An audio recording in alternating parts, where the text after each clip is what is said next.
We're going to make an improved recipe of jeera chicken, and I've got 1.5 onions in here, about 1 inch of ginger, a little over is okay, and I've got 2 green chilies inside my blender, and I will blend everything, finely chop it, and then add it to my pan.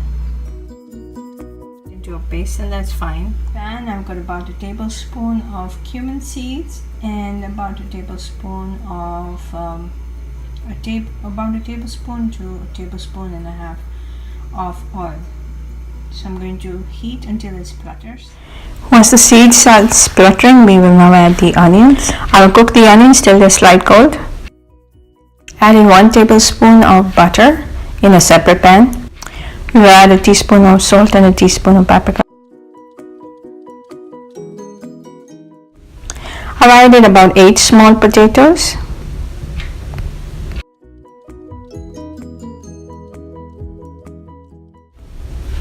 I've added half cup of water to the pan, and I've put the lid on so that they can cook in their own steam on medium heat.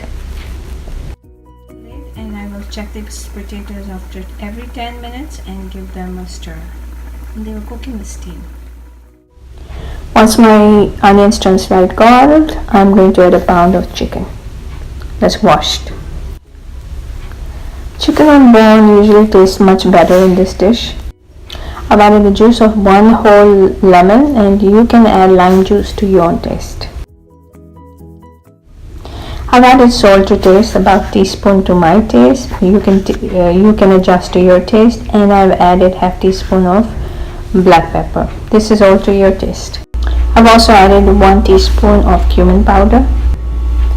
Also, I'm going to add 1/4 cup of water to help things cook well. And finally, it's time to adjust your spices to your taste. I've added 1/4 teaspoon of black pepper, 1/4 teaspoon of jeera powder, and a little more lemon juice. So you are going to perfect it to your taste, and then cook it on high heat until it dries up. This is what my potatoes look like in 10 minutes, but my pan has touched, so I'm going to transfer them to a different pan and cook them with a little bit of sauce. They are soft to the touch at this point. In a non-stick pan, I've added 1 teaspoon of oil. To the teaspoon of oil, I'm going to add 1 teaspoon of cumin powder and 1 tablespoon of lime juice. I heated through the olive oil. I added the cumin powder and the lemon juice. I heated it through for a minute or 2, and then I switched it off. To help the chicken cook through, I did add about 1/4 cup of water, and then I cooked the chicken till it was completely dry and it was well cooked.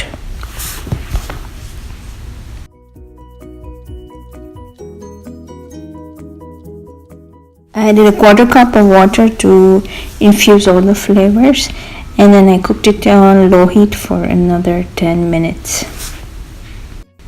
Cook it covered so that the steam helps it cook faster. I increased the heat to medium, and you can increase it to high, but we have to cook till the chicken dries up completely and it is fully cooked. Serve this chicken with naan, roti, and I am serving it alongside with the potatoes. And the common theme with both these dishes is that they have cumin. Do like, share, and try this recipe. Subscribe to this channel. See you later. Have a great day.